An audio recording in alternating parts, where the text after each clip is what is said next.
حضرت فضیل بن ایاز فرماتے ہیں ایک جوان تھا، مسجد میں آیا، لوگوں سے کہنے لگا روٹی کھلاؤ، کسی نے توجہ نہ کی۔ اس نے کہا میں رب رب بتانے والا ہوں، میری طرف دیکھو تو صحیح، کسی شخص نے خیال ہی نہ کیا۔ پھر اس نے کہا یار تھوڑا سوچو، کہا تیری طرح کے بڑے درویش دیکھے۔ مسجد کے محراب میں وہ رب کریم کا بندہ انتقال کر گیا۔ جب فوت ہو گیا نا، لوگوں کا مزاج ہے بیمار کو دوائی نہیں دیتے، جنازے پہ وقت پہ پہنچ جاتے۔ وہ بزرگ، وہ نوجوان اللہ کا نیک بندہ مسجد کے محراب میں فوت ہو گیا۔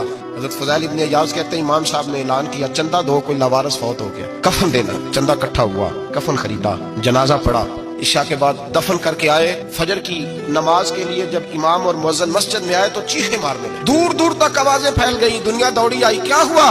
کہنے لگے وہ جو تم نے کفن پہنایا تھا وہ یہاں پڑا ہوا ہے، اور دیکھو کفن پہ تحریر لکھی ہے۔ تحریر کیا ہے؟ عرش کے مالک نے فرمایا میرے دوست نے روٹی مانگی، تم نے دی نہیں، اس نے تمہیں میرے قریب کرنے کے لیے اپنی طرف توجہ کرائی، تم نے کی نہیں، اور میرا یار تمہارے کفن کا محتاج تھا، سنبھال کے رکھو اپنا کفن، میں نے اسے جنت کا لباس عطا فرما دیا۔